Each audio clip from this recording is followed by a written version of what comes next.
Bill తయారు చేశారు కదా, ఆ బిల్లు వాళ్ళ సిఫార్సుల మేరకే బిల్లు తయారైంది కదా. ఒకటి ఆ 24లో లీక్ ఎవరు చేశారు? ఎవరు చేసిన లీకు? ఓయాసిస్ ప్రిన్సిపల్ హసనులకు మంజూరాలం, వైస్ ప్రిన్సిపల్ మతోన్మాదులు వాళ్ళు లీక్ చేస్తే సుప్రీంకోర్టు తీర్పు చెప్పింది. ఇది ఇద్దరు వ్యక్తుల వ్యక్తిగత ద్వేషంతో చేసిన లీకు. దీనికి ప్రభుత్వ వైఫల్యం చూడకూడదు. 144 మంది వెళ్ళింది, దానికి కరెక్షన్ చేస్తున్న ప్రభుత్వం. రీ ఎగ్జామ్ అవసరం లేదని చెప్పి ఒక చట్టం చేయమంది, ప్రశ్నాపత్ర లీక్ విరోధ చట్టం చేయమన్నది. దానికి ప్రభుత్వం చట్టం చేసింది. ఇప్పుడు ఏంటంటే ఆ బయటకు వచ్చినప్పుడు దాని వెంటనే 4 రోజులు పేపర్ లీక్ అయింది అని 4 రోజులు మళ్ళీ రీ ఎగ్జామ్ ఉంటుంది, మీరు మళ్ళీ అప్లై చేయాల్సిన అవసరం లేదు, కొత్త ఆర్టికల్స్ వస్తాయి. అవే సెంటర్లు 40 రోజుల పైగా టైం ఇస్తున్నామంటే వాళ్ళు రీ ఎగ్జామ్ రాశారు, వాళ్ళు ర్యాంకులు వచ్చినప్పుడు హ్యాపీ ఫీల్ అయ్యారు, అడ్మిషన్ ప్రాసెస్ స్టార్ట్ అయింది.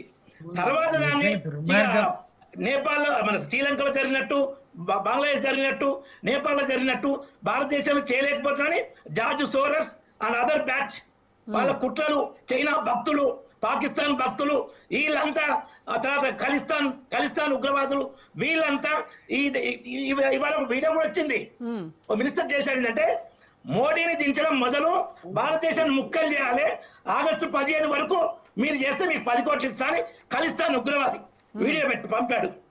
కేవలం మోడీని దించడం కాదు, భారతదేశాన్ని 3 ముక్కలు చేయాలని, మీకు 10 కోట్లు ఇస్తా అన్నాడు. ఎవరికి? వీళ్ళకి కాక్రోచ్ పార్టీ వాళ్ళకు. ఆ వీడియో మన ఏబిఎన్ ఆంధ్రజ్యోతిలో న్యూస్ వచ్చింది. రామరెడ్డి గారు ఇందాక మేము మాట్లాడుతున్నాం సబ్జెక్ట్ అన్నారు, ఇప్పుడు మీరు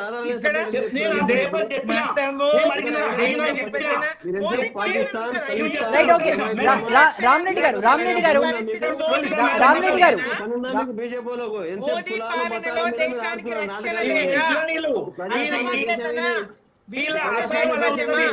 మేడం నన్ను మాట్లాడాలి.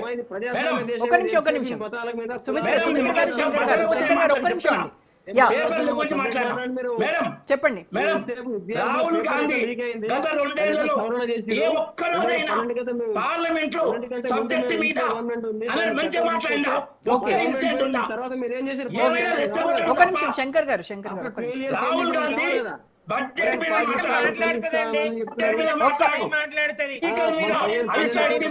ఒక నిమిషం మీరందరూ మాట్లాడడం వల్ల ఎవరి మాటలు కూడా సరిగ్గా వినపడవు, ఓవర్లాప్ అవుతాయి. దయచేసి ఒక్కొక్కళ్ళు మాట్లాడండి. ఎస్ రామరెడ్డి గారు.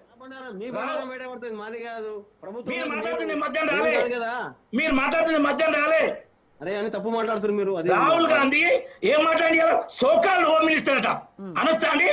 సోకాల్ హోమ్ మినిస్టర్ ఏంది? సోకాల్ హోమ్ మినిస్టర్ వణుకుతుండు, భయపడుతుండు. ఇదా ఒక ప్రతిపక్ష నాయుడు మాట్లాడాల్సింది. ప్రొఫెసర్ నాగేశ్వర ఏమంటే మేడం, ప్రొఫెసర్ నాగేశ్వర్ గారు ఒక కమ్యూనిస్టు, ఒక విషయంలో అద్భుతంగా మాట్లాడారు. హోమ్ మినిస్టర్ ఏం పని చేయాలి? అరే ప్రజల ప్రాణాలు కాపాడాలి. అదే పని చేసిన ఆగేది. మేడం ఇది ఏంటండి? పాకిస్తాన్, ఖలిస్తాన్, జమైతుల్మా లేకపోతే మతాలు, ఒక ఎమ్మెల్సీ ఉన్నాయి స్టాండర్డ్ కాంగ్రెస్ పార్టీలో, ఒక ఎమ్మెల్సీ ఉన్నాయి ఒక చర్చా వేదికల్లో ఎలా ఉన్నారు తెలియదు. శంకర్ గారు మనకి టైం లేదు, ఒక్క నిమిషం అండి, ఒక్క నిమిషం. రామరెడ్డి గారు మీరు కన్క్లూడ్ చేయండి, టైం లేదు. అదే కానీ పార్లమెంట్ లో చర్చ టైంలో రాహుల్ గాంధీ బిల్లు మీద ఏమన్నా మాట్లాడిండా? ఓకే ఒకటే ఫైనల్. రామరెడ్డి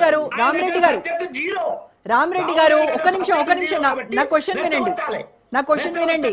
హిందూ అంటే నఫరత్ నఫరత్, హింస హింస హింస అనడం, హోమ్ మినిస్టర్ వంతుండడం, ఇలాంటివి తప్ప. రామరెడ్డి గారు ఒక్క నిమిషం. విద్యారంగాన్ని కాషాయీకరణ చేస్తోంది బీజేపీ, నిజమా అబద్ధమా? అబద్ధం.